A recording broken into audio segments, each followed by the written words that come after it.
Cipher की गुमशुदगी, chairman PTI के खिलाफ मुकदमा दर्ज, अटक जेल में पूछगछ शुरू। साबिक principal secretary Azam Khan JIT के सामने पेश हुए। तफसीलात के मुताबिक विफाकी तहकीकाती इदारे ने साइफर की गुमशुदगी के मामले पर चेयरमैन पीटीआई के खिलाफ मुकदमा दर्ज कर लिया है, जबकि दूसरी जानिब इस मामले पर एफआईए ने गुज़िश्ता रोज अटक जेल में चेयरमैन तहरीक इंसाफ से पूछगछ भी की। मुकदमे में चेयरमैन तहरीक इंसाफ को नामजद किया गया है।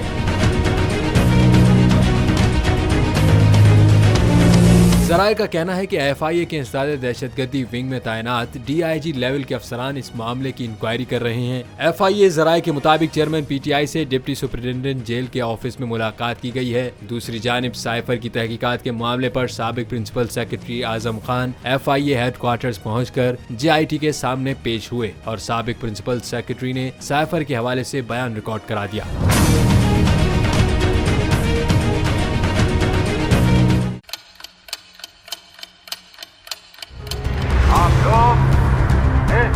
पाकिस्तान में आजाद है। सहाफती उसूलों पर कारबंद, बोल न्यूज ने रखी रिवायत बरकरार। बोल न्यूज की जानिब से देखने वालों को यौम आजादी की बेहद मुबारकबाद। मुल्क भर से जश्न आजादी की तकरीबात बोल ने दिखाई अपनी स्क्रीन पर। पाकिस्तान के 76वें यौम आजादी का जश्न बोल ने सुनाई पाकिस्तान जिंदाबाद के नारों की गूंज।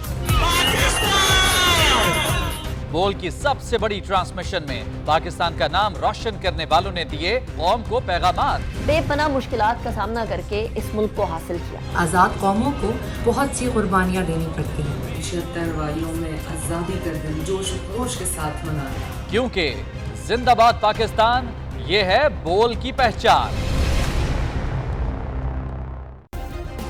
सब्सक्राइब करें और बेल दबाएं ताकि कोई खबर रह न जाए।